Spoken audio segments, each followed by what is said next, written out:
in my in my humble opinion, because I know no one gives a fuck what I think, but just to say, I think conversationalists and observationists, storyteller comedians are the best art form, in my personal opinion, because like one-liners, I love one-liners. They are my guilty Mhm. pleasure, but you can only hold the audience for so long. But with a storyteller, they go through all the emotions. Like they'll make them laugh, Yeah, they'll make them think, the whole range, and to hold court for that long, I think is truly yeah. impressive. So But yeah, I would kind of agree with you there, and I think like making it seem natural can be sometimes a bit of an art as well. But yeah, then I had my gig Crack Factory on the other night, just this Thursday gone. And I had this one guy who's very much like a, I don't know, sort of like surrealist character. yeah. And just like some of the acting that he can put into it, like really sort of takes it to another level. Whereas I don't know, when you're being a bit more conversational, you can't be a very dramatic act within it sometimes. So I I, think I like I yeah, get that, and I do respect character comedians, but I don't know because obviously comedy comes in all forms. But yeah, I like not dark comedy per se, although that is my favourite mhm. go to. I always have in the back of my mind this is a character, this is an act. Yeah, I know what you mean. But with storytellers, I feel like I'm getting to know the inside of that person.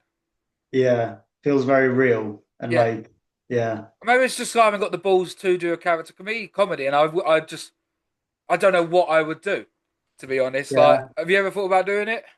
I've thought about doing it before, and like I don't know, part of it feels if you're gonna write for a character, it feels more like like a sketch or like a sitcom, like that sort of writing rather than stand up. Yeah, I think I'd find it hard to sort of like bundle all those aspects up and put it into a character on stage in front of a live performance because I've never done like drama or theatre or anything like that. So I same. think I'd find it a bit harder to write for a character than I would Yeah, for just writing how I'd talk to someone. completely agree. And I Um, have a bad history with drama students. My best mate's one of my best mates' girlfriend for like mhm, 7 years was a drama student, and it was like just had the penultimate main character syndrome. mhm. Like Yeah, yeah, everything had to be about her, and everything was so dramatic and a flair, and just I don't know. Like I know I might be just because I'm a guy in his thirties, a white fat dude, but I don't know. I just like hearing people go up telling and letting me laugh at their shit life. yeah. I get that, and I think you know what when I think about it, actually, like. I think I really like watching sitcoms and stuff, and I think that's where I do kind of prefer watching that sort of comedy. Yeah, Whereas I think, like, say, with if someone's actually like on stage, yeah, talking like say coming at a low status angle, looking like the life shit, that's a bit more appealing in person because you can have a laugh but feel better about yourself at the end of the night. I think. a 100%. I mean, I will start from this. How, why, when, where? I don't need who because I know who you are. Did you get Yeah. into comedy? Um, it was a bit of a weird one. I always liked like stand-up comedy, and I Yeah. used to just love making my friends laugh, stuff like that. And it wasn't until I think I was like 18 or 19 when I went to watch my first gig. I saw Jamali Maddox. Okay. Yeah. Cool. He's like fucking great guy. And then I'd thought about wanting to do it, but I never had that sort of like confidence or even like uh, I don't know, just like never had something to push me to motivate me. I saw Jamali Maddox again just at the end of COVID. When I'd sort of like by this point I'd sort of finished my degree, was looking for something like a graduate job, but just something to do with my life. And in his show, he said something along the lines of like, "Oh, if you can make your friends laugh, you can be a comedian." And that was just a sort of something like it sort of flipped it and like a switch in my head that was like, "Oh, anyone can actually try doing this." Because Hmm. before that point, I didn't realize that anyone could be a comedian. I thought you had to like I don't even know. I just thought you fell into it or were told you get to do this now. Right. If that Do, makes sense. do you still Um, agree with that statement 3 years in? I think so, but I don't think anyone can be a great comedian, if that makes sense. I think if you can make your friends laugh, you can definitely do comedy. But I think, you have to be maybe a special type of person to be a popular comedian, if that makes sense. Yeah, I mean, you got to Yeah. have resilience, 1,000,000%. Well, Uh, yeah. I, I personally, I disagree with that. I think being pub talk funny and on the Mhm. stage funny are two very different things. Yeah. Actually, there's a few examples I can think of people I know who are very funny down the pub, but I think if you didn't know that person Mm, or if you didn't really agree, if you weren't a similar person to them, you wouldn't find anything they say funny and you'd just think yeah, they're a dick, really. You've got to be a special type of funny or be able to craft your funny in a way that would make strangers like it, you yeah. know? You got that Um, likability factor. I mean, because every single group of lads has the fucked up group chat. Do you know what I mean? We yeah, all go yeah. to the darkest places in the group chat, like the most horrific, vile shit going. If you was Mhm. to go say that on stage without having that edge about you, Yeah, like me, yeah, that's gonna be a short-lived career, brother. exactly. And To I be think honest. I've even like worked with people who, you'll get this a lot where someone finds out you're a comedian and they say, "Oh, don't steal this or put that in your sets or something." Like, and it's usually people who I don't find funny, which annoys me a bit more. But there's definitely people I've worked with who've told a story that I've not found very amusing, and they've said, "Oh, don't steal that one." And like, they obviously have a group of friends who they're the funny one, you know what I mean? Yes. But they just assume that everyone would think they're the funny one. And I think that's sort of the difference. It's whether you can appeal to a group of people that are your friends or whether Yeah. like an audience would find you funny.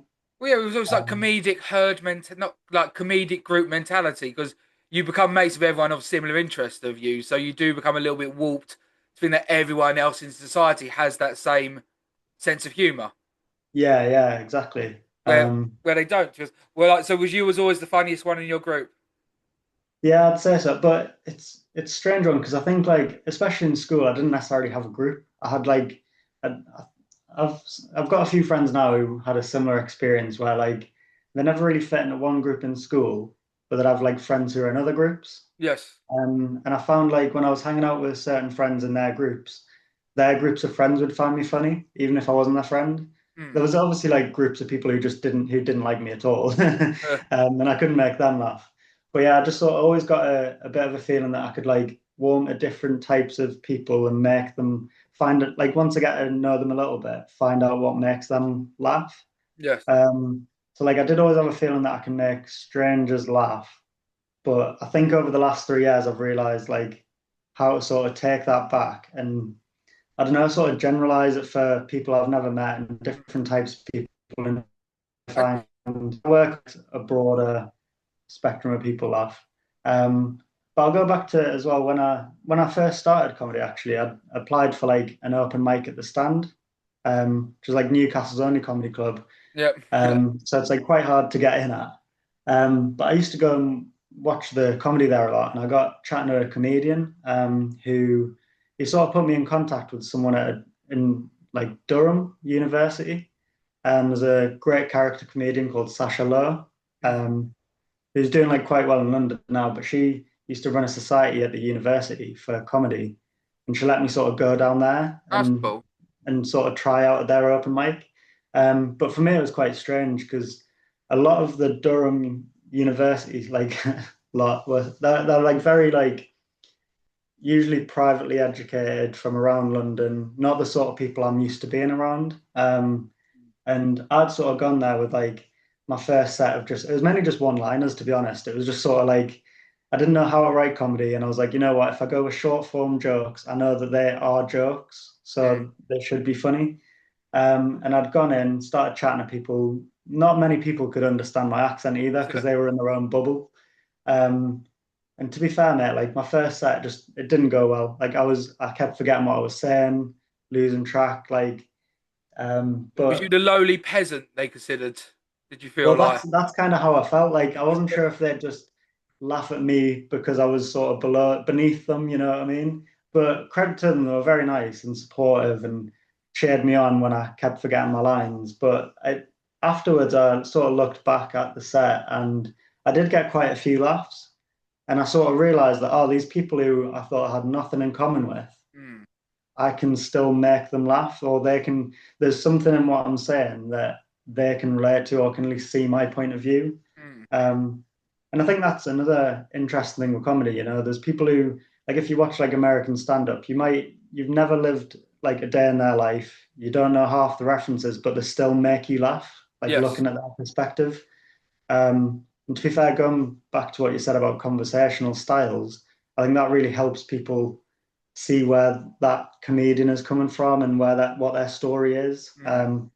Which I think like is another great thing about comedy, like looking at different aspects of life through other people's eyes. Don't know, do you like watch much American stand-up or Loads. I live my life in comedy. So Mhm. well, my go-to is always Kill Tony. Yeah, to be fair, Yeah, the because great acts they bring through.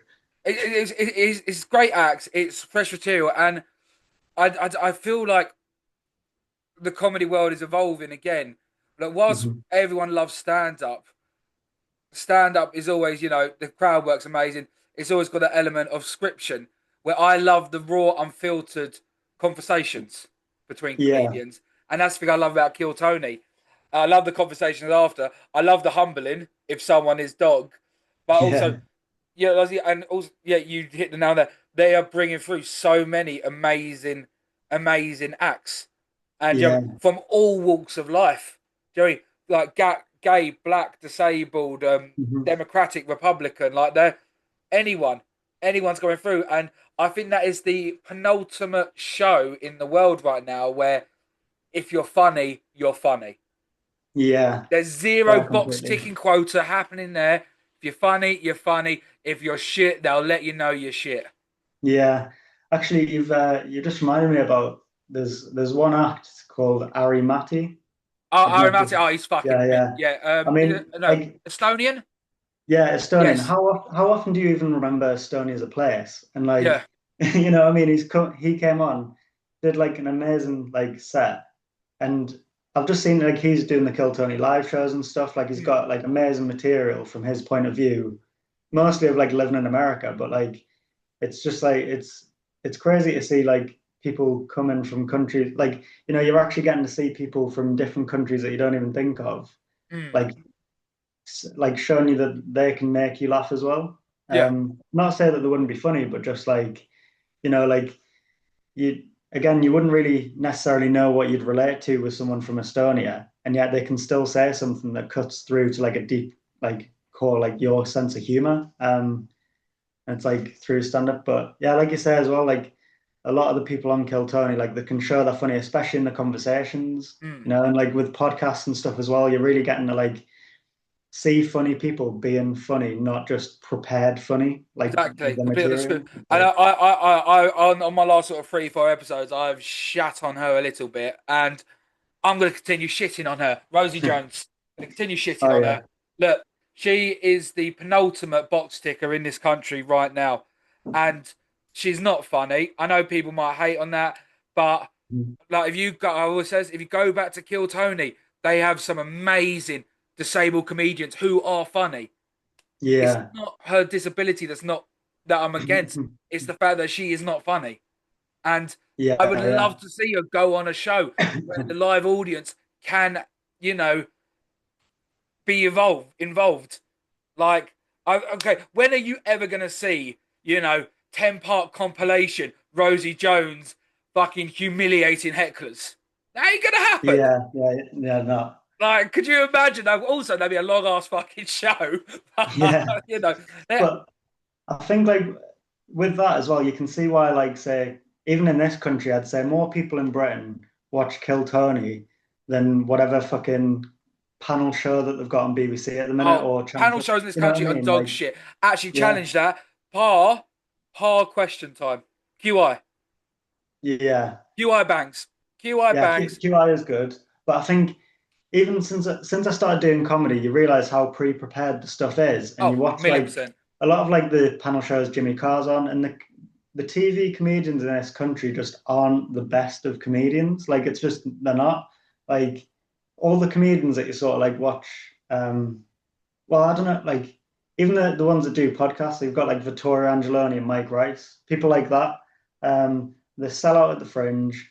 They have tours. They're like on like they go on like have a word stuff like that, and they're really fucking top quality. But then you watch people like I don't know Rob Beckett on TV, and he's representing comedians to the general public, and Yeah. like I don't know anyone who's gone to see him, or he's not doing the Fringe. He's not like he might sell out his tours, but I don't think it's to a comedy audience. Right. Like, I admit, okay, myself not included, because I could never be part of this group. mhm. I can't name a comedian who does a popular podcast who is also dead on stage. Every one of them are killers on stage. Yeah, I said, yeah. I'm not part of that group. Do you know what I mean? I'm still learning. I am nowhere near their tier. They are every single comedian who's also part of a pod of like Mhm. to have a world out. They are killers on stage as Yeah, well, yeah. and they've But earned then their there's like stripes. Not this there is generic fucking push through comedy podcasts yeah, where yeah, they've already yeah. I was gonna made it. say yeah, I was gonna say because there's like Josh Widdicombe and stuff have a podcast, but it's not like a comedy podcast, if that makes sense. No, Like I don't think people are watching it to laugh. They're watching it to see that guy from TV doing his podcast. Like yeah, yeah. I know it's always okay. So because I'll never say none. I'd say there's probably only about like 10 comedians in this world who are A-list celebrities. So, do you know what I mean? Most of them are like B or D-list celebrity, but it's like this D-list celebrity talks to this C-list celebrity. And Mhm. oh my God, they have a dog. Oh my God, their dog shits. My dog shits. And it's like, Yeah, yeah, it's just shit shoveled literally down our throat. But they're the ones who have become famous, then done a pod. The ones who have done a pod, yeah. then And become then become famous, famous. they're the Yeah. proper G's of the game. Yeah, yeah, definitely. I would even say there's certain TV comedians like who have gone on to be great and like aren't as big on like say like Kevin Bridges. He Mm. used to be all over TV. I want to see him recently in his fucking new show is unreal. He's But amazing. he's not really like a TV comedian anymore. No, Like I don't know if he's too funny, you know what I mean, to be a TV comedian or how it works, but I mean, I say I don't think I could ever be a TV panel show comedian because of the filters. yeah, yeah. Like, and also they're like they all have writers. I mean, Frankie Boyle's got a writing team. Yeah, yeah. Like, I don't know. I think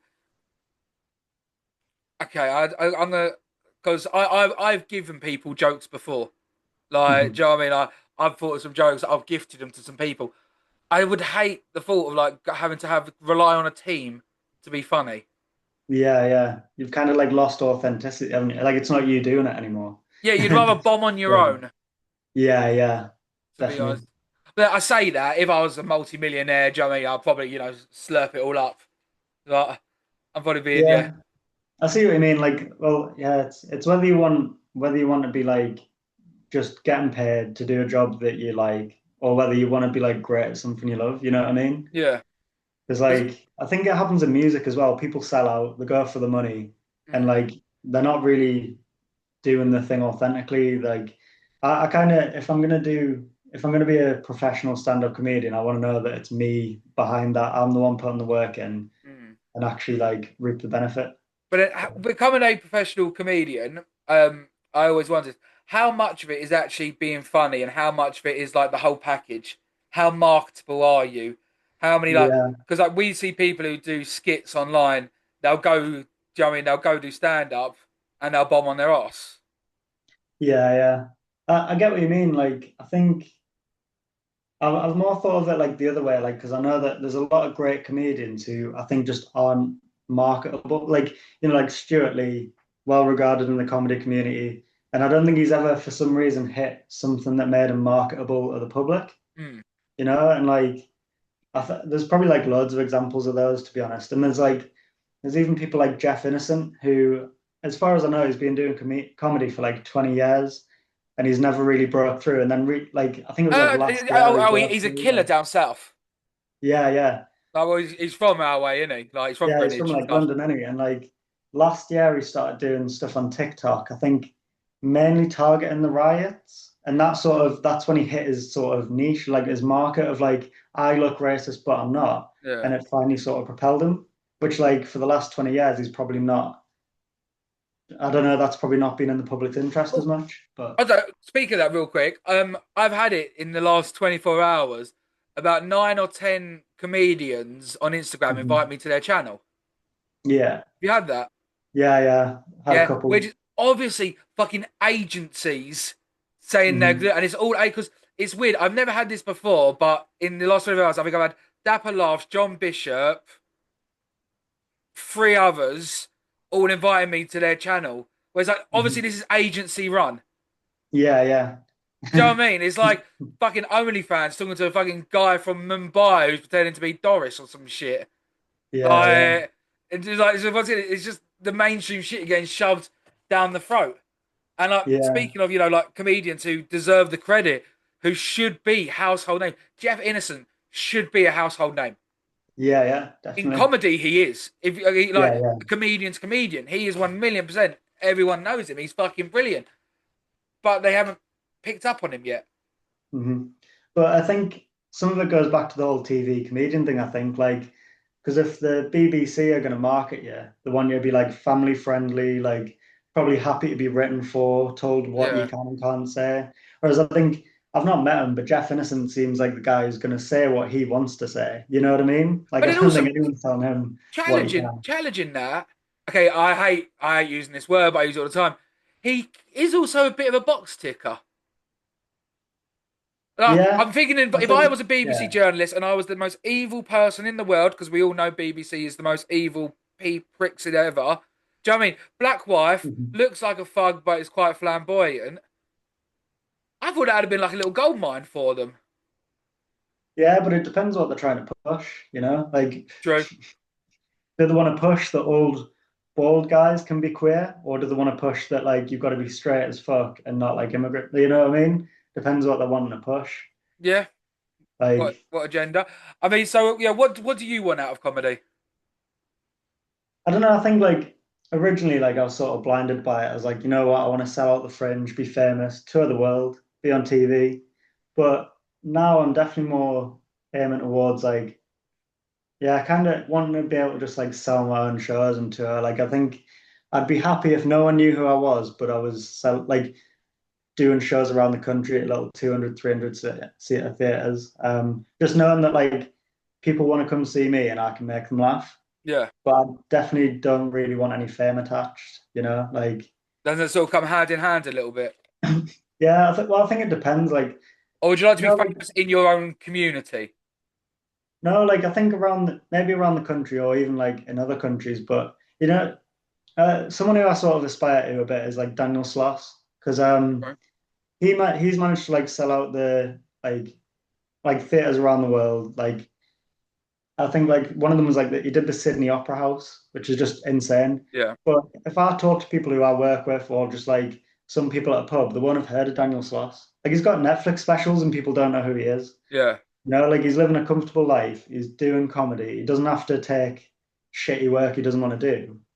But he's like doing really like he's a really good artist and he can do shows where he wants when he Mm. wants, you know. I think Yep. that's sort of what I want to get out of it. Okay. And yeah, I wouldn't be interested in giving up my day job to go just be on TV. Like I'd just want to do stand up, you know. Yeah. Full time. Um, Okay. I mean, like, what stage would you say we're at now? well, at the minute, I'm sort of like I've I think I've started to nail on the head my persona, and Nice. I'm starting to build up like a good half an hour that I'd want to do in a fringe show one year. So I think next year I kind of want to do a split bill or like a compilation show at the fringe to get me a good month of like relentless gigs sort of thing, like stage time every day. So then like in 2 or 3 years time I could have a show, know what I'm doing, and maybe sort of tour the country a little bit. Fair. That's cool. But I obviously need to like sort of build up a bit more of a social media presence, you know, like start doing stuff on TikTok, actually building an audience. But I don't know about you actually, because like if you've sort of felt this, but I've always wanted to build up a social media presence, but I wanted to wait until I was sort of ready with a persona before I started doing it. Can you relate to that? Like, Um, kind of, but also I think you've just got to do it and let it sort of find you. Yeah, Like everyone, yeah, I get like what when you you mean. start comedy, like you always, look at your favorites, Mhm. and you'd be like, oh, I'd love like to be like them. But then when you start doing it, you find your own voice. Yeah, so Maybe like, doing that stuff, then yeah, like eventually, yeah, you do. You start off as something, and then you'll become something different. Like even if I look at how I used to do these pods, how I used to do the thumbnails for them, how I used to do the mhm. posters for them, it changes because you end up finding. Well, mine is I found the most laziest but yet convenient way to do it. So that was Yeah. my. Cause I'm a lazy bastard. That was the way I chose to do it. But I think yeah, you end up just finding your own niche. Yeah, finding it like learning on the job sort of thing, like learning by doing. Yeah, Yeah, I think yeah, that I is do get the best way, to that. be honest. But I know TikTok seems easier than it seems easier to become a famous skit comedian doing skits online, social media, than it is to be a Yeah, stand-up comedian but to become famous. yeah. To be fair, because I think there's also that thing of like you just put like there's a comedian called John Scott in the like based in Newcastle. He's from like Edinburgh originally. He's been going John for like Stock, 20. John Scott. John Scott. So I always like to Yeah, look. Yeah, go on. yeah. So like he's started doing stuff on TikTok. He's been going for like I think to be fair, I think he started stand up around the time I was born. So he must have been going like 25 years or something. He does a lot of like creative writing, he does stand up courses and all sorts. Oh yeah, I know. But Yeah. he's recently started doing stuff on TikTok and he said he's sort of done that where he's kind of found his niche. He wants to start doing like sort of like I don't know, he sort of does like little bits, like political bits on TikTok. And he said he sort of found that that seems to work. Hmm. And he said, like, as soon as he sort of found that and is like being repetitive with that type of content, it has started working out for him. I think Um, what's nice about say do so like political comedy, it's mhm. always going to be contemporary. There's Yeah, always going to be that thing to do a skit about. yeah, definitely. And it kind of goes hand in hand with the whole social media thing of if you post something, it could, and it blows up immediately, it's good, but it's like, things are always going to change, like what people care, like think about in the moment, what videos are being pushed through the Yeah. algorithm. So it does work for that. And it's what's the beautiful thing about political comedy? It's controversial enough that people will always have their opinions. So the algorithm Yeah. fucking suck it up because you can have people commenting on it. Oh, I agree with you. No, you're a prick. And yeah, it's Yeah, Ash is yeah. going to push through it. It's So gonna yeah, get political reactions. comedy always bangs. Like Yeah. That's the thing. He did something about that Charlie Kirk shooting recently, and he said like that sort of brought him into an American audience yeah. that's being pushed in their algorithm. So Okay, I got a question then. Because I wrote a Charlie Kirk joke. mhm. Already wrote one. It's not my persona on stage, so I gifted it to my mate. And he absolutely did it, and it killed. Should there be like a time frame on stuff before jokes become fair game?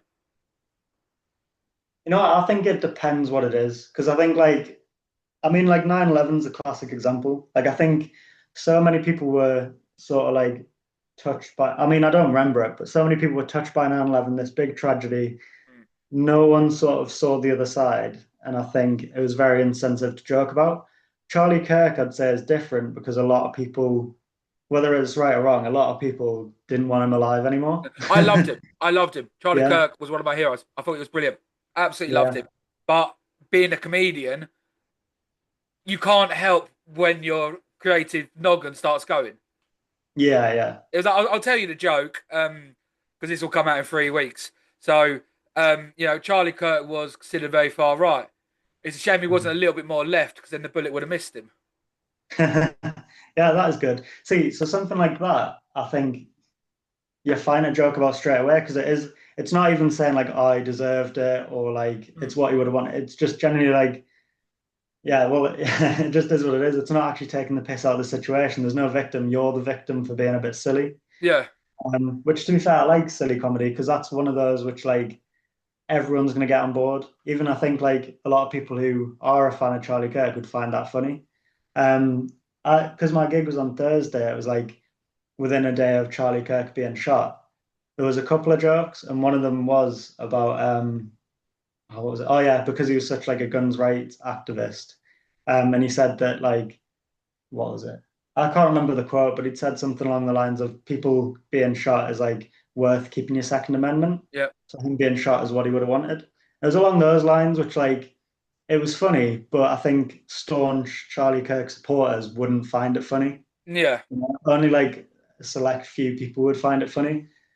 So like yeah, it completely depends how you're spinning the subject, like how you're talking about it. Like I agree with that. Like, you got to be edgy enough, and like, it's got to be creative enough to get away with it. Like, if yeah. we even go back to, I think it was beginning of this year or the back end of last year, the guy who ran loads of people over in Liverpool, Oh yeah, yeah. Andrew Lawrence, straight away. Oh, if I was in Liverpool, I would have drove through the crowd to get out of there. Like, Hmm. okay, Andrew Lawrence, I think is a fantastic comedian, but Hmm. it wasn't funny enough to justify the response. Yeah, and I think with that, I think it is sort of it's saying like Liverpool's a shithole, which kind of says maybe those people deserved it. It's not taking a stance of like, yeah, I think because I don't think there's anything off limits. I think you can talk about anything, but like you say, it has to be funny enough. And I think you just need to be like coming at it from the right angle, or at least having the right persona to be like, oh, he is joking, it's fine. Like, I think Theo Von's a good example actually. 'Cause he talks like on his podcast, like everyone knows that he's maybe putting on a bit of an act, but he doesn't hate anyone in particular.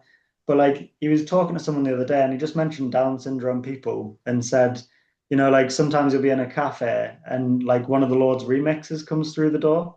And Hmm. like I don't think it's okay to call people with Down syndrome one of the Lord's remixes. But I think just because he's like sort of that nonchalant with everything and doesn't mean any harm to those people, you can kind of get on board with it and be like, oh yeah, that is a different way of looking at it, you know? But okay, if let's go even into say Matt Rife, for example, Yeah. he loves it when a disabled person's at one of his gigs. But then, Mhm. have you ever seen the disabled people getting offended over it? Not at all. They love it. They No. love being involved. Yeah, yeah. It's other people, bastardizing it on their behalf, which is Yeah, it's when it's like taken out of context. And like you've got to remember as well, like at least those audience members, they love him, so they want to hear that. Whereas I think if someone maybe didn't like Matt Rife at all and they said that about them in the street, yeah, they wouldn't find it funny. But it's all about like context and like yeah, who you're saying it in front of, but like playing to your if those people. people buy in. Yeah, Yeah, yeah, but exactly. that's why they say like I always bring it back to bloody Alistair Barry. I had him on, fantastic, fantastic comedian. Been Mhm. on the circuit since the '90s, household name. He's best mates with McIntyre, John Bishop, all that. He says directly, when you made it, it's easier because Yeah, you're playing in front of your people. They've come for you. They know you. Do you know what I mean? They could do a joke that is so low hanging, fucking gets ominous applause. But someone does that on the circuit, no one laughs because yeah, it's dog shit. Like, the best comedians are the ones who can make people laugh every night, and no one knows their name. yeah, yeah. Yeah, I get that. And I think like with the whole thing of like once you've made it, I think there is that thing like I don't think Matt Rife would when no one knew who he was, I don't think he'd go to an open mic and start slating someone in the front of the audience for having a disability. Mm, Because like someone like that would know that that's probably not going to play well if they don't know who they are and if they're not enjoying their set. yeah. But yeah, there definitely is something to be said for like once people know who you are and like you can get away with a bit more. But Mm, then, yeah, like you said, there's those comedians who no one knows who can go to any open mic and kill it. And mm, I think they're the ones who've just like they've got that ability to make anyone laugh and they can read the room and know what that room might want that night. mm. Like I'm trying to think there's a guy called Keith Farhan. Have you come across him? Beef Ireland. Yeah. Yeah. Yeah, so I did the Glee Club in Birmingham a couple months ago and he had like a couple of jokes at the start. I kind of like wasn't like I hadn't paid attention to his opening couple of bits, but for whatever reason, the audience that night wasn't feeling it. You could tell they Mm, weren't very engaged. And then he knew to just like drop his material and just start talking to members of the audience, like getting them all on board, bringing them all in. And I think that definitely made a difference to the gig that night. But he just like he had that experience to know what that room needed. You know what I mean? And I think that makes him like quite a great comedian for mm. doing that, not being like, well, this is what I'm going to talk about, so listen. He was like, this is what the room needs. This is how I'm going to play it to these people. Mm. And like, again, I don't think anyone in the audience knew who he was, and they probably don't remember him now, 3 months down the line. But Yeah. he made the night better. You know what I mean? Yeah, yeah, there is the yeah. They were like, you dip your toe in the water slowly to test the audience, and Mhm. then you play from that. Right, they like that. Let's see. Let's go a little bit darker. Let's go a little bit more taboo. Oh no, didn't like that. Oh, we'll bring it back a little bit, and that is Yeah. where it is an art form, and that is why I always think comedians are more talented than musicians and stuff. Mhm. Because a musician's not gonna be like, right, okay, they didn't like that song. Let's completely change genre, and Yeah, yeah, they didn't like exactly. my death rap, so I'm gonna go to country music now. You know, Yeah, like yeah, a comedian has to like spin on the no spin was it spivel, whatever the fucking word is, on the moment and sort of change it up. yeah, Just yeah, yeah. all right, I like to go. I want to go to the Crack Factory also. What's the worst thing you've ever seen a comedian do on stage? Not at your gaff, but No, no, just in in general. general. Hmm. Trying to think, because like, hmm, there's been a few different incidents that come to mind. I mean, like, there's there's like one where like there's a comedian who I know that like he'd done a joke that was offensive. He'd sort of gone back on this thing of like, well, big comedians do it, so I can. I just need to find my audience, and it just didn't work. Right.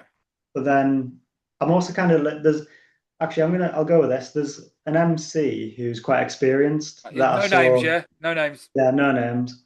But he'd like purposefully messed with an act because he didn't like him. Oh, that's So cuntish. like yeah, yeah. I've only just found out this is a regular thing that can happen. But I had a friend who went up on a stage, and the MC didn't give him a very good introduction, and then he pulled the lead out of the microphone but left it so it was just hanging. So as soon as my friend picked up the microphone, the cable dropped out, and and it like really threw him off the set. And I think I don't know, aside from like anyone messing up a gig or anything, I think that's one of the the things that I'd say is like the worst I've seen, just Oh, because it was what a like bell end. it was putting an act off. It kind of also throws the audience as well. Like it does affect their night, Yeah. all just to have a little dig at a comedian that you don't like. I mean, what? I mean, yeah, what a bell end. Straight Yeah, out. 'cause it's not like as well if you're the host, you're meant to give the audience a good night, make sure they're ready for all the acts, and that's Yeah. like doing the opposite. It's like spiting the audience to do some like to just have a go at something Yeah, I mean, like why did the get host even some. book him then? I mean, let's even just go down to that. If you didn't like him, why did he book him? Or was it to Yeah. make him look like a dick? Well, I know that it was like a different person had booked the gig to who was Right, okay, hosting cool. it. Um, but yeah, I don't know. There's just some like there's some petty people around the scene. Like Yeah, again, I won't mention any names, but I no, just a million percent. Like, I yeah, always say 92% of comedians are nice. yeah, I don't know why I always do that stat number, but there are, I mean, I've met some bellends, and like, they think they're God's gift and the dog, or yeah, they're just pricks. And like, yeah, that yeah. shit's not needed. Like, And I think for some of them, it's like yeah, they think tearing other people down will give them more of a chance, but it's not really how the world works. Like, because I think there's room for a lot of comedians to go on and do well, and I don't think taking down the next like well, I don't know, taking down the next Michael McIntyre isn't going to make you the next Michael McIntyre. no, You know what I 100%. mean? And people do, Like, majority of people do see through dickheadness. mhm. I don't know if that's a word or not, but they will be exposed. And yeah, you don't want to shit on someone on the way up because you don't know who they're going to be. Well, yeah, that is another thing actually. Like a lot of people sort of burn their bridges before like, and it probably does affect them later in the scene. Like, I mean, like I say, I'm only 3 years in, so there's only a like select amount of people I've seen go on and progress their career in this short amount of time Hmm. in this small scene in Newcastle. But yeah, I think but again, there's like a lot of comedians who are very supportive, who try and help each other, and even to like their own detriment, will put in work to help other people, Yeah, even if it means they haven't got as much time to work on their own material or do what they need to. So yeah, I yeah, it's 100 agree with been that. fun. Anyone who comes on the pod um, afterwards, if I can help them get a spot somewhere, I will. Like, Hmm. I'll always shout out Ginger Giggle Club. Ben does it in Essex. He'll new comedians. If I give him a recommendation, he'll give them a 15-minute spot off the cuff, like where Yeah, do you know what I mean, where they got to suck a dick to get a 5-minute bringer spot in London. Like, do you know what I mean? So, like, yeah, people trying to help other people because, yeah, you don't know, who they're going to be in the future, and also, yeah, just don't be a prick, just be a nice guy or a nice yeah. person.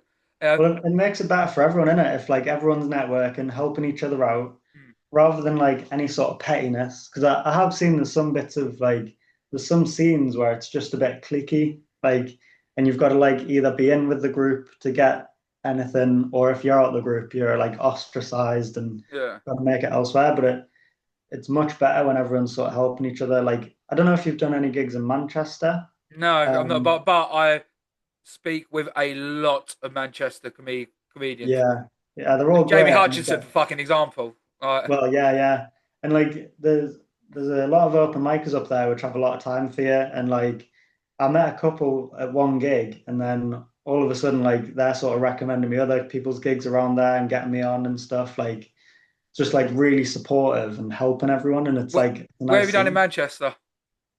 So the first one I did was like well actually I did do Beat the Frog once. Start, yep. Um and then there was like I can't even remember the guy's name. Someone was running like a Kill Tony style show there. Right, yep. Um, just in a little like a room above a Revolution. And then like I met a few people from there, and they put me on to like uh, I can't even remember. You know what? I can't even remember what the open mics are called now. But they've basically got one every night of the week, and I went and stayed for a few days, Mm. and basically went and did like one on a Tuesday, and Oh, then they told me have you who done was the running one the any in Wednesday one. Stoke? Stoke. Is it Nah, not Fire? done Stoke. Nah, Okay, no, nice. not been that far. But yeah, so like the Manchester one's really supportive. There's a lot of people running open mics, which is helpful. Hmm. Because I've done like say like that Spiky Mike, the Funhouse Comedy. I've done his gigs. Yeah. They're really Oh, good. But terrific dude. And what is it? 42 venues or some shit like that he's got now. Like, yeah, fucking no, hell. they're all He's over the he's got place. time. I think he treats it like a business almost. Like, if someone does pester me enough, I'll be like, you know what? Okay, they want this. Yeah, If yeah. someone follows, and also like when I do things for this show, it is amazing how many fucking idiots there are out there who can't fill out a fucking form.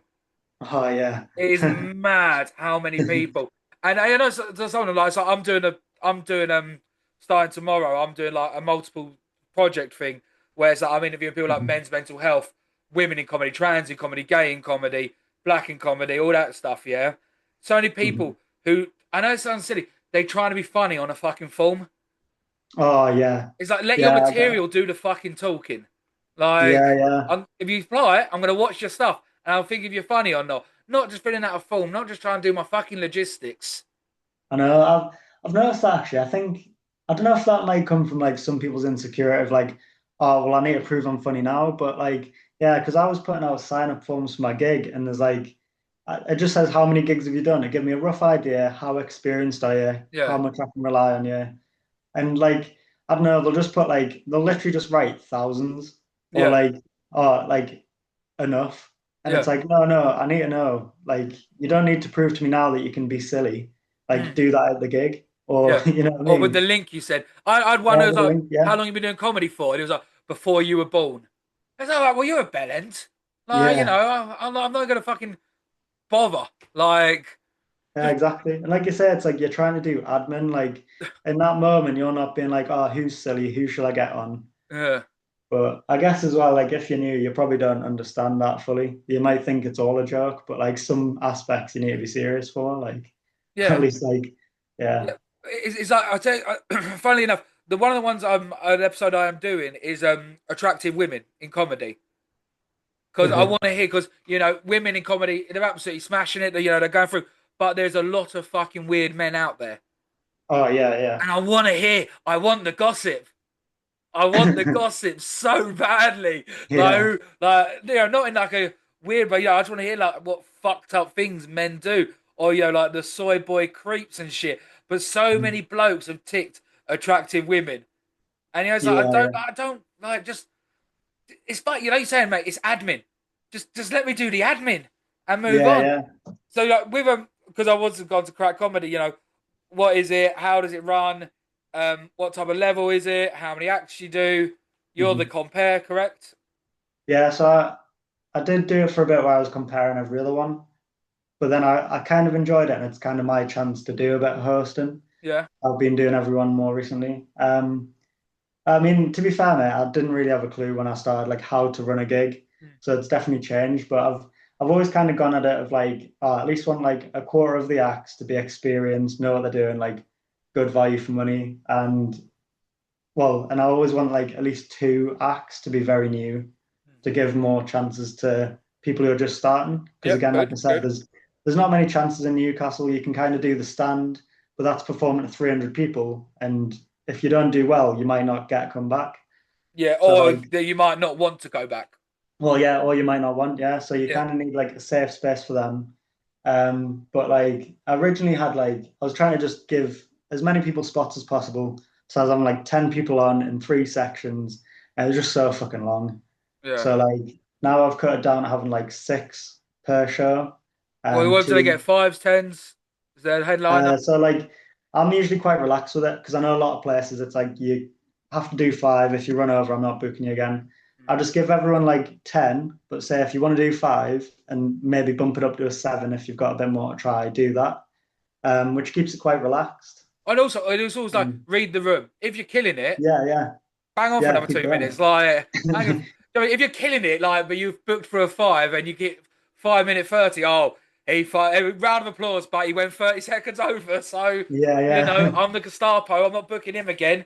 Yeah, Fucking exactly. hell. So like it makes it more relaxed for that. People try a bit more and take their time. They don't have to like because I remember as a new act, I used to worry about my timing a lot. Yeah. So I was told how important it is, and it is for big gigs, but I don't see an open mic. Why like if you're gigging to like 15 people, why should you worry about running over a minute? Yeah. You know, like so I've kind of been doing that. There's like basically two half-an-hour sections, give or take. Right. Some of the new acts only do five, but then some of the experienced acts who I've had like doing new material for the Fringe there, I just like they'll usually say how long have I been on? I'll be like, oh mate, keep going. Everyone's loving it, keep going.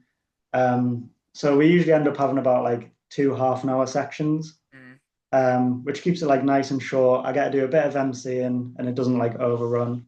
Okay. Um, The question I love asking compares. mhm. So right, so it's 3 and 3, yeah. Okay, so you bring me on. I'm on the first half. I'm second on the bill. So there's someone on after me, yeah. Yeah. I go on, and I am the worst fucking person in the world. Not just bad. I am the most racist, homophobic, transphobic. Not in a funny way. I'm just the biggest prick in the world, and everyone boos me off. I call everyone's audience mothers a prick. I'm hated. I get booed off. How would you, as the compare, react to that? And how would you win the room back? So I mean, like with my approach, I think I'd come on, I'd usually say like, especially if there's like a case of booing, I'd kind of be on the audience's side, be like, oh, but I'd just remind them, oh, look, it's a new material night. Um, but I'd also kind of look a bit shocked, like, oh, that's I wasn't expecting that, you know what I Yeah, mean? But say no more, you know. Um, and yeah, just come at it like, oh, I'm in the room with you guys, like I saw that as well. But then I always kind of resort back to in those sort of situations. I know I've like my main focus is getting the room ready for that next act, you know. So like, but I think I'd mainly just try and like do a bit of like crowd work, talking to the room, bringing everyone back in. mm. And then if they are sort of warming up, but if I know my next act is going to be quite like dry and low energy, I'll definitely try to do like a little bit of material myself, but keep the room like at a nice level, you know, Yeah. like Oh, get it's them back up, but opposites. not too, yeah, It's always like deadpan. You want a high tempo compare. yeah, High tempo act. You want a deadpan compare. yeah, definitely. But I think like, because as well, if I knew the next act on after you was someone who's been going 15 years and who's really high energy, I'd know I'd just have to get on their side and be like, right, remember it's like it's new material night, you tried something, let's try and move on. Make a bit of fun of the situation without taking the piss out of you. Because I don't want to deter any act from like trying again. Mm. But then I'd kind of leave it up to the next act to try and get the room up to level, you know? Yeah. And when I'm running my night, I actually like I pretty much always make sure my first act is experienced and really good. The next act will usually be a newer act. So then I know that that spot, like, it can go well, it can not go well, but like, I'll just see, you know. And then before like that section closes, I'll pick someone who's like maybe not as experienced, but like myself, been going like 2 years or so and has a solid set. Mm. So now I can rely on them to like. So when the audience go for a break, they're leaving it on like, oh, that first guy was good, and like the last bit we watched was really good. So I'm gonna stay for the next section, you The know? shit sandwich. Yeah, pretty much. Yeah. Hopefully they're And not then shit, but you've got to allocate. yeah, Hope and yeah, that. just I mean, how do give them a people chance. apply to the Crack Factory? So I started doing sign-up forms, Right. which like I was actually really blown away, like how many people want a gig in Newcastle. Oh, okay. Yeah. Because like obviously we're very far away. Like most the sort of comedy scenes are like Manchester, Leeds, there's some in Edinburgh, but no matter what, it's like a 2 hour drive. You know what I mean? Or like an hour and a half from Leeds. But I'd been putting the form up, and like within an hour, there's like 50 people signed up who I've Mad in never it. heard of. Mad numbers. Yeah. So like usually it's by that, but I only do it monthly, so like it takes a long time to get through that list of acts. Like Mm. so like every 3 months do a sign up form, and then like only like 20 acts from that I'll get to do it. Yeah. But Do you ask for a video and stuff?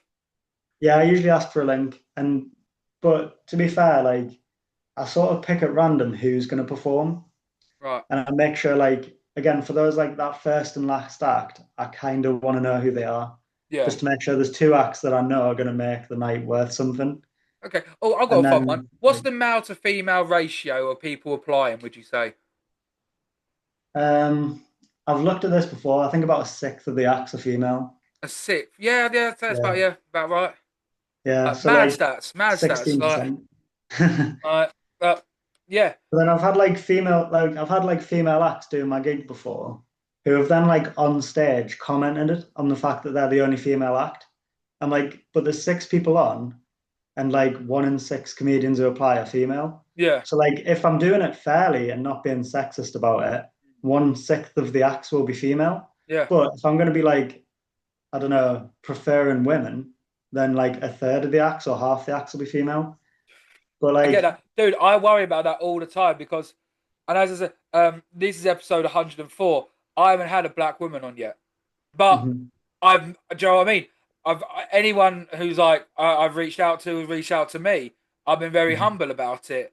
Do you know what I mean? But no one, Yeah, none of yeah, them have like got back to me. So it's yeah. like, well, like all of a sudden, do I look like the prick all of a sudden? I know what you mean. It's like because I get that people want to have like a representation of women in comedy to try and bring more women into Yeah, comedy, show that women are doing comedy. But then it does also like I've definitely like experienced not getting as many gigs because I'm not a female act, yeah. you know, which is also like a bit frustrating.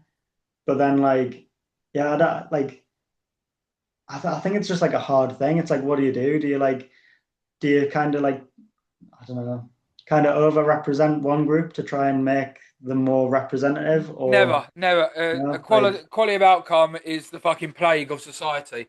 I mean, yeah, when back in 2019, I used to own a tech recruitment company, and I mhm, was working with a company in Denmark. I think it was. It was in Denmark, yeah. And they wanted a CTO who was a female in yeah, Denmark, and I was like, "Look, I'm being honest with you here. Like STEM subjects and women, they don't, usually go hand in hand. But to find one who's been doing it for 30 years at a tech level, like, look, I might be able to get it for you, but I can get you a list of 5 men tomorrow." And they were like, "Oh no, yeah, we yeah, need a female for diversity." And it's like, well, look, if I find, I'm not saying they might be better, worse, or whatever, but surely you want the best person for the job. yeah, yeah. That's the Yeah, thing, and it's like, like imagine being on a flight and being like, "Oh no, I want my pilot to be female." But mhm. why? Oh, for diversity? No, you want the best person for the fucking job. Like, Yeah, yeah, completely. And like, so I've like worked in like engineering sector, and I completely get that as well. Like, there's a lot of like, they want more women in the industry, like encourage more women. yeah, I get that, but then I think like at some point it's just got to be like whatever it is, let it be, and try and encourage through other routes. Like I think there should definitely be more like comedy courses aimed at women, or like like something. I don't know if they want to bring in this like if they want to diversify comedy, then Mm. I think there's other routes than just putting on different people on a bill. You Yeah. know, I'll tell you what I like blame, and this has been a recent revelation I've come to. In 10, 20 years ago, they were gagging for female comedians. So they were just pushing a lot of female comedians to the top tier level who weren't necessarily ready. Now, if you look at the open mic or the circuit level, there are amazing, amazing female comedians. yeah, But the ones who are represented at the top aren't as good as them. yeah. So everyone looks at them like, oh, oh, women aren't funny, or, pat my chest, all that. No, they are funny. They're fucking brilliant, but they're Mhm. just not getting the fucking limelight. Yeah, to be fair, I completely relate. There's at least like two comedians that jump to mind when I think female comedians in the Northeast.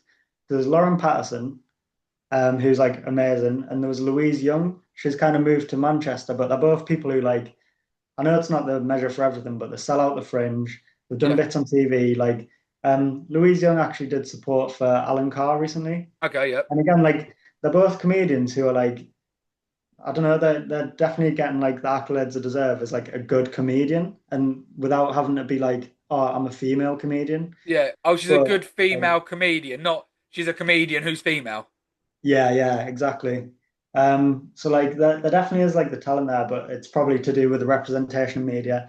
I also think due to like the lack of women joining comedy, I think there might be something wrong with men that makes them more likely to want to do comedy. You know what I mean? It's that like bit inside of wanting to like prove like be the funniest person, like hanging your almost like hanging all your like self-value on what others think of how funny you are, if that makes sense. I think a lot of like I've met like loads of lasses who are funny that just wouldn't ever want to do stand-up and they're perfectly happy just being the funny person in the group of friends. Yeah. Like I think there might be something that typically comes from like the personality differences of men and women. But again, I don't know. I'm not an expert on like the gender studies of comedians. Oh, oh yeah, which is a very valuable degree to have in life, isn't it? Gender studies. Fuck me. Yeah, I mean, I do see it on the forums quite a lot, where it's like, I'm looking for a trans disabled act, preferably female. yeah. But sure, but then if I was going to that gig, I would like, well, surely you just want the funniest person to perform Yeah. whatever Yeah, they yeah. are. Yeah, that's what the audience want, Yeah. you know. But then I've also experienced it as a booker, having that pressure to like not look like you're preferential, not look like you're just booking certain types of acts, you Yeah, know? but surely also you just want to tell people, what, tongue my arsehole then. Like, I'm going to put on the best people. Yeah. But also, on the flip side of that, I will say you don't want 10 blokes on a bill all talking about the same fucking thing. Well, yeah, I think that's the other valuable thing about having like a diverse range of acts, like because yeah, like I think like a black female comedian does not talk about the same things a white male comedian does. Yeah. And like that's the thing. I have been on bills before where you've got like quite a few other white men who are mainly just doing dirty jokes from their point of view, Hmm. you know, and it does get a bit like you're hearing the same perspective all the time. But yeah, so I think like it is valuable having different people from different walks of life for sure, like on a bill. Hmm. Um, but yeah, I think that there might be like a little bit too much pressure on people to like, oh, you are sexist if half your bill is like not female. But then Yeah. who's saying that? And I think we now need to come to a point in life where it's like, okay, well, you can have your opinion. You can also go fuck yourself. Yeah. Like, I'm not sexist. I'm not racist. I'm not homophobic. If you don't get the way you want and you want to like brand me with something, that says more about you than it does me. But in a society, we care so much that what people think, we are willing to like be loose on our own conscience, on our own morality to appease people.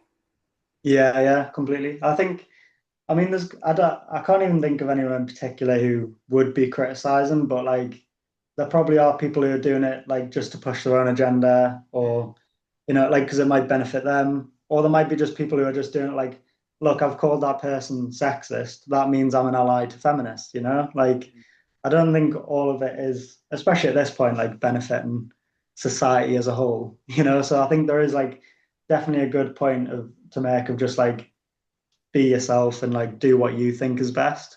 And Yeah. if anyone doesn't like it, stuff them sort of thing. They can go fuck themselves. But I thought, Yeah, um, from my interpretation of North versus South, North comedy was sort of like the bastion. It was leading the parade almost of free thinking. Where down south we yeah. have a little bit more censorship. What? How does Newcastle like reflect in that? You know what? I think it's strange because like I think You are now the Newcastle, spokesman of Newcastle, by the way. yeah. So like, well, starting with the whole North versus South, I've noticed like a lot of London comedians talk about different things. Like they might talk about polyamory or whatever, which is typically seen as like a left wing idea. But I think Being there's a just cuck. like, yeah, there's more Yeah. like liberal thinking down in London compared to other places. I've been to Manchester, which like probably more was typically towards my sense of humor. It's just joke about anything, Yeah, being you silly. know, like yeah, yeah, being silly, but like yeah, not necessarily just trying to look like you're liberal necessarily, just like, you know, like I'd say comedians in London have typically tried to look like the most liberal people, you know, but then I think in like there's a lot of virtue signaling, like they're trying to make a point of, oh, this is my belief, it's quite left wing. Yeah, who's going I'm to give going me to a try and hand make job? them. All right. Yeah, yeah. Hmm. Whereas Manchester's not, like they'll joke about women, like trans, anything, as long and but to be fair, they're not being dicks about it. Yeah. Um, I would say like there's a lot of acts in Newcastle who are just like, yeah, we'll joke about anything because the audience up here is very much like that. Like Yeah. Oh, the Geordie I'd sense of, love to cover. I'm coming up north next year. yeah, I am gagging to do it in yeah. front of a northern crowd, gagging for it Honestly, because I mate, think they'd like me. I think they'd like yeah, where yeah, I've done gigs. I've done many fucking gigs in London. Some of them I've absolutely killed. Some of them I've lost the room in the fucking first 10 seconds. yeah, Like I did a joke, okay, and I lost the room by saying, my opening bit was, "Oh, comedy's quite hard now. You can't laugh at fat people anymore. Makes this work job a lot." Sorry, yeah, you can't laugh at fat people anymore. Makes this job a lot harder. yeah. Lost them. That's mad. Yeah, Uh, because I think like there's definitely like, especially when it comes to like, if you go somewhere typically where it's quite a lot of students that try and like to not laugh at the wrong thing. but isn't Newcastle like student fucking city? That's where it is a bit of an outlier because like my gig is in a student area. Like I purposely did it there because I know that would get a lot of people my sort of age coming and watching. But like the Geordie sense of humor is a bit different. Like we do just joke about anything. Like it's a bit less restrictive, I'd say. But then there is also, due to certain people running gigs, there's a bit of a clique where you're told not to joke about certain things. And I'd Oh say no, that's isms. Yeah, that's not yeah. comedy. That's fucking fascism. I'd say. I know. God, everyone. Mhm. The left says fascism. The right say fascism. That word's just getting jerked around, isn't it? But Yeah, you yeah. can't censor comedy. You cannot No, you censor it. shouldn't. You're like, if you want to go to a queer only night and do Mhm. homophobic jokes, you can. That's on you. But Yeah, you've got yeah, to yeah. you've got to respect the outcome also. Yeah, yeah, If they're going to call absolutely. you a prick for it, you've got to be aware of that. Yeah, and you can't just fall back of I can talk about what I want because it's like, well, no, if you start like if you start like shitting in other people's hands, like they're not going to be happy. But Yeah. fucking But yeah, that, you have the right to go up and do that. oh yeah, yeah, But then definitely. they have the right to call you a prick. Yeah, yeah, Free speech, free thinking, it's completely allowed. But then if completely. you're so unaware of the room that you're going to go up and do that, that's on you. Yeah, yeah, But no one should ever tell someone what they can and can't say on a stage. yeah, yeah. A I'd promoter actually can like, book people, not book people based on that. That's their decision. yeah. Well, I would say there's people in Newcastle who are like, it's very much the opposite. So there's like, you've got an audience which are happy to hear jokes about anything, as Yeah. long as it's like fucking quality. And then you've got people who are booking those gigs that like if a male act would mention women or like say something that might be seen as not like oh women like if they don't just make a statement that's like oh women like are the best. Like, if you maybe criticize something that they don't like, they won't book you, even if the audience would find that hilarious. Like, and I think it's even like ruined some gigs because there's been like an over censorship. I was Like thinking, yeah. I used to have a joke that was kind of just it wasn't great. It was when I was new, but I said like the area I'm from is quite rough, but it's not like rough like there's not people fighting in the streets. There's more fighting doors like domestic violence, like that Right. type of thing. So I was mentioning that, and then I got told no, you can't.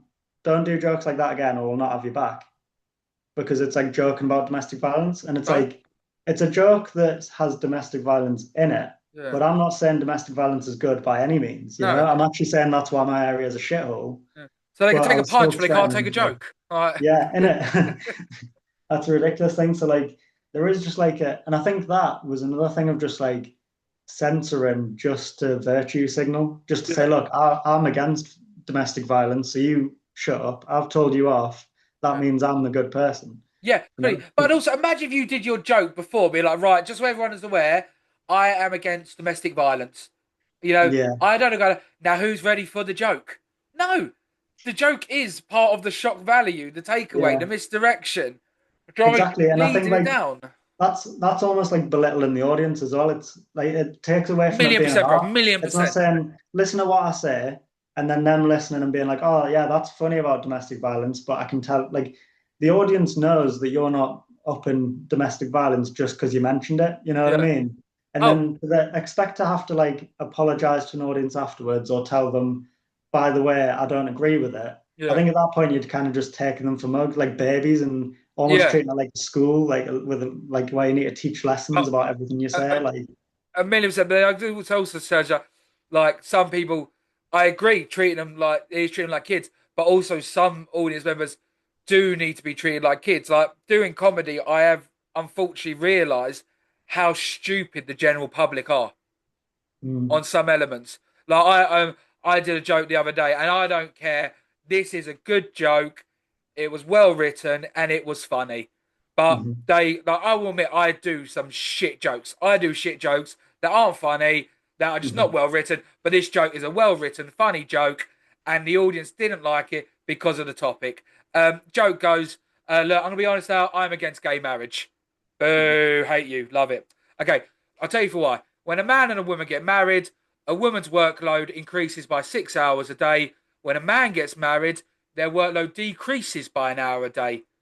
This is why gay people always look fantastic. Joe, they've got time to go to the mhm, gym, time to the hair to look good, more time. It's not fair. I tell you what, actually, if I sucked enough dick, I might be able to get myself a girlfriend. mhm. Great Yeah, joke. It's not hating on gay people, not hating on gay marriage. It's basically a stupid, silly thing where saying they've got more time in the day because they're gay. yeah. It's like getting Ridiculous. people to follow a trail of logic that it's like playing with the logic of that fact. Yeah, yeah, Yeah. But then here the second they hear against gay marriage, they're not yeah, ready to hear the joke. They've already got their mind set up to say, "Oh, I'm not going to like you now." yeah. But you I think laughed to at my be fat like, bit. You laughed at my Muslim bit. But this is yeah, the hill you now chose to die on. first to die on. Yeah, I think it can be hard as well though, because like something like that could just throw an audience so much that they're not that they stop paying attention. Or and it's a strange thing, but it's like I don't know. I guess it's to do with like what like how they're interpreting it and like. But really, like with what you said, like they should be like, okay, that wasn't right. I'm going to listen to his point. But really, they just Exactly. listen and go, well, oh, I don't want to hear from him. Yeah.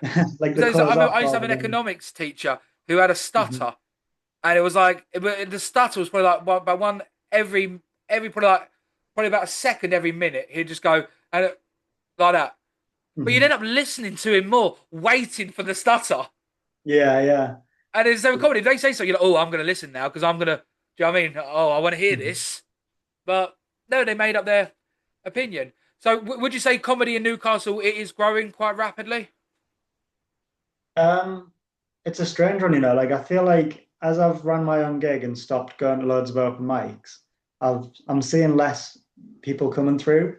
So I don't know, but I think there are a lot of new acts. There's also like a few nights, so I'd say it's growing, but I wouldn't say rapid at the minute. I think it's sort of taking its time, but I could definitely see in the next like year or two there being a big boom because there's a lot more new venues opening. There's definitely new possibilities coming to the city. So I'm quite hopeful for the scene in the future, Hmm. but at the minute it's sort of steady, I'd say. Yeah. Okay. I think comedy is becoming. I don't want to use the word saturated, but there's so Mhm. many more comedians on the scene now. So Yeah, hopefully there will be more places, more venues, and hopefully comedy is definitely. really going in the right direction. And it's so exciting to be a part of it. Yeah, like that's the thing. I think in general in the UK, there's definitely a lot more people doing it. It's Mm. becoming a lot popular. I think, I mean, just what I was saying about my gig, everyone's experiencing the same thing. There's not enough spots for the amount of comedians anymore, Yeah, Whereas I think like, especially 20 years ago, there was like a lot of clubs trying to pay acts a lot of money to make sure they had an act. Whereas now, like, you end up being like oversubscribed. So like, as long as there's audience appetite, I could definitely see there being a lot more gigs and it, like going quite well. yeah. Well, I think the show that the pay hasn't gone up since the 90s, so it shows there's more and more Yeah, comedians because there are people who wouldn't have got out of bed for 50 quid will now go do it for 10 quid. Like there's yeah, yeah, always other people who will take the spot. definitely. And There's a comedian I met who like he said he'd gone and worked in London for a lot of his career, but he's from Newcastle and he said he started because it was a good paying job. They'd give you £10 a minute. yeah, Just for his first gig, he did a 10-minute set, got 100 quid, which was more then. But then now you're looking at like 50 quid for 10 minutes on a week bill. It's like, yeah, you know what I mean? And with the cost of living going up, it's not really enough to live off. So yeah, yeah. you kind of hope like, Completely agree. And I don't know. I always get a little bit tickled by this when it's like, oh, we've got a 20-minute spot. Like, oh, on a weekend bill, we can't pay you, but you know, it might lead to paid work. No, you're not. You're just, do you know what I mean? You're basically yeah, begging for whoring. Like you're you're doing just it on the dangling a careless carrot. whispers. Yeah, that Yeah. exactly. You're dangling the carrot, careless whispers on the hope of it. But then if it is like paid work, oh, okay, 25 quid. Okay, well, I've got to Mhm. get a train or drive there.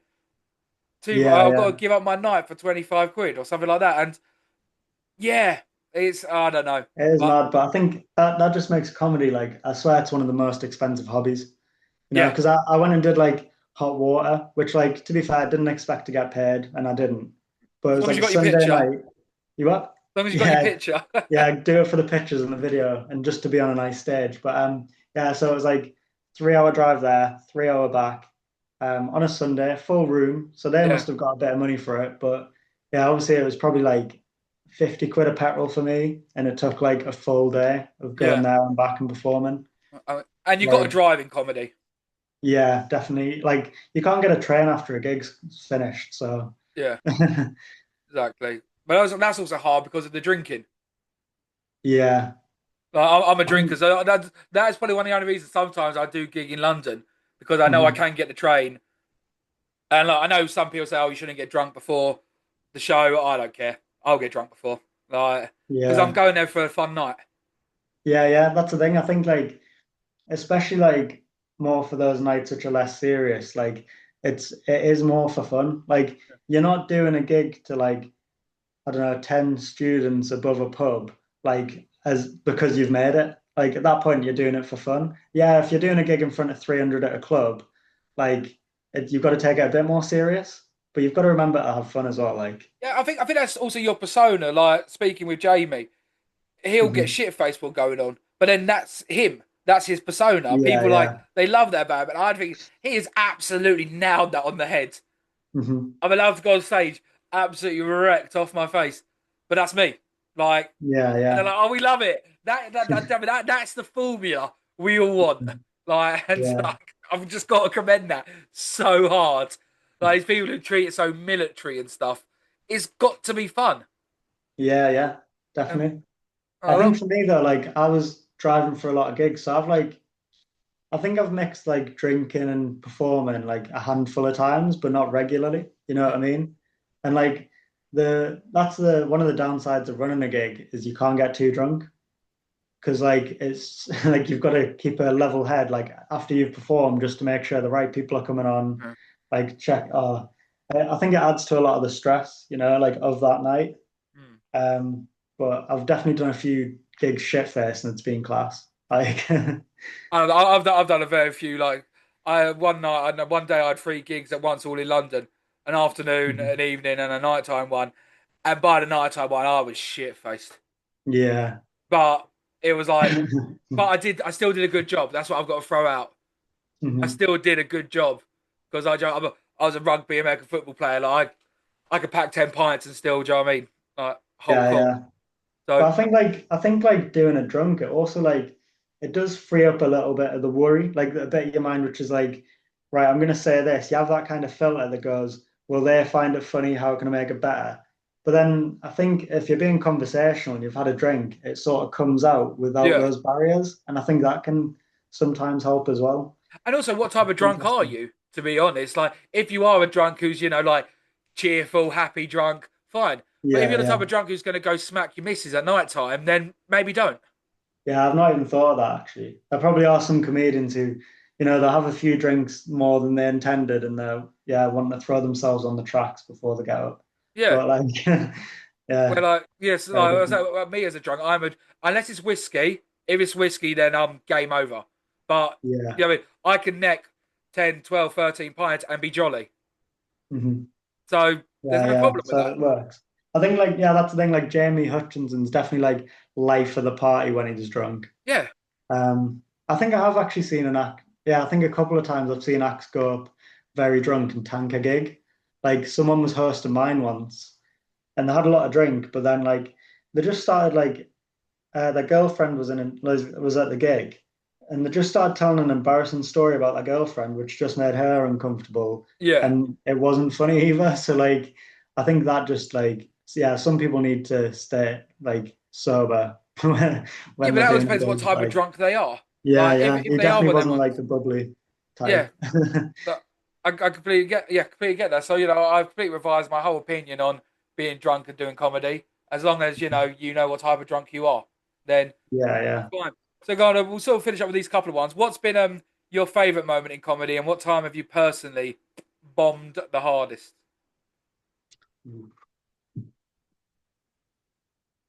I don't really care about the nice bit. I want to know the time you sucked ass. Yeah, I'm just thinking I might start with a bomb. I think I've been quite lucky in that I've like avoided a lot of bombs. Like I've never just like had a full bad set, I've had a Okay. few jokes which didn't work. Um, I'm just trying to think of like a big one because like my most recent one always comes to mind, but I definitely know that I've had some big fuck ups.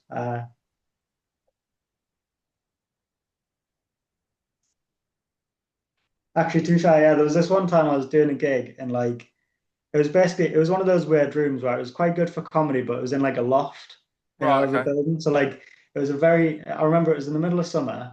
It was quite late at night, but it was very stuffy in this hot loft bit. Um, and I was like quite new to hosting at the time. And I was like, well, yeah, to be fair, I'd been drinking that night, but it was one of those where like I think I'd been to a barbecue that day for the summer. So I'd Yeah. been sort of drinking all day and I was getting like that sort of tired stage Yeah. of the Sleepy day. vibe. So I Yeah. was like, yeah, I was being a bit silly, but then losing my train of thought. And I'd kind of gone up there, started talking to an audience member, and then like they answered my question and I'd completely forgot what I asked.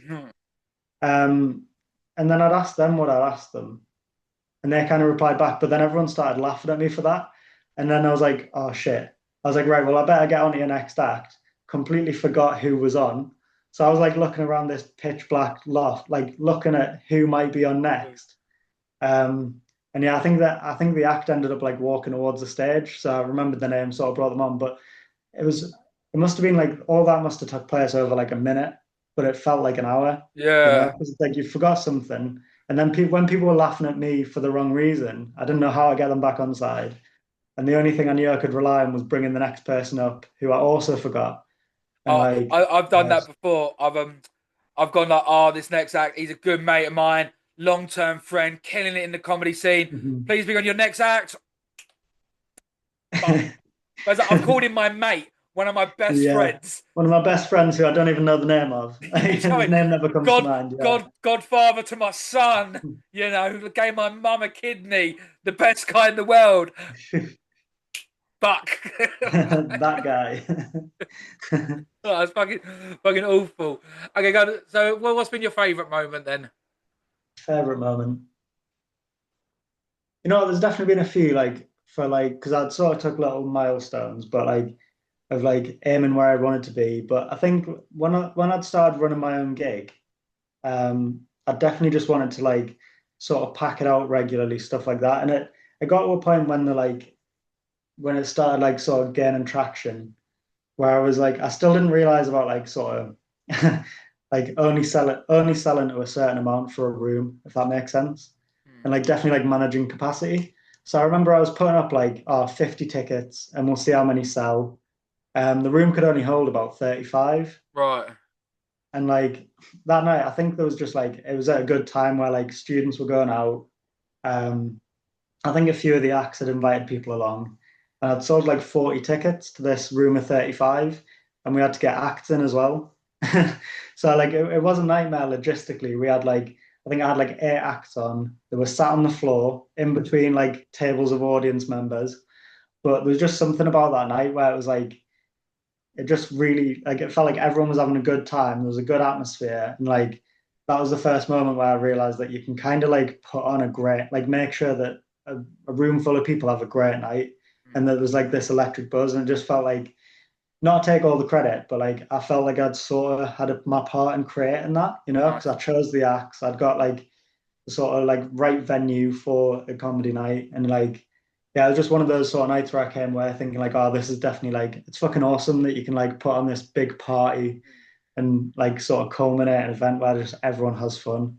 Like it's definitely one of my most proud moments. I've sort of done something similar again since then, but it just wasn't as good as that first time, you know? Yeah, the first Like I buzz. think yeah, the first time, yeah, the first buzz of like yeah, doing that and knowing what you've achieved, it's Mm. yeah, it can be like a really special thing, I think. Oh, I love that. Yeah. Go on, I will end it with this one then. Um, I love that, dude. That's awesome. Mm. Okay, someone's never done comedy before. They're looking to get into stand up. What advice would you give them? You can't say just do it. Yeah, okay. Do it I'd just say you and will. like it's a very you what? Do it just you will. Yeah. Go to reverse. That was shit. So like I used to always hear when I started like have fun because again like you're never gonna make it on your first night sort of thing. Like it's not Yeah. gonna be a big break. But I think the best advice that I've been given and that I definitely try and encourage people to follow is just that like look around the room and remember in like 40, 50 years, everyone in that room is going to be dead. So it doesn't Okay, matter brilliant. what Yeah. happens, you The know? morbid, the Like, morbid mechanism. Love it. yeah, the more that like everyone in that room in 100 years won't exist. That room might not even exist. So whatever you do tonight won't go down in history. Like it's not going to. So yeah, just remember everyone's going to be dead, so it doesn't matter. Just do it anyway. And that would be Love my that. advice. Probably one of the most depressing answers I've had. But yeah, fuck it. Everyone's gonna be Yeah. dead soon, so fuck I them think all. that it might just be what works for me, Yeah, no, It's like 100%. No, don't I worry love about it. it being held against you for the rest of your life because it's not going to matter. There you go. Right, Connor, absolutely brilliant having you on, man. Really appreciate Yeah, this. been Enjoyed nice to it. be here. Like And enjoyed cheers, it. guys. Thanks everyone for watching. Bye. Thank you.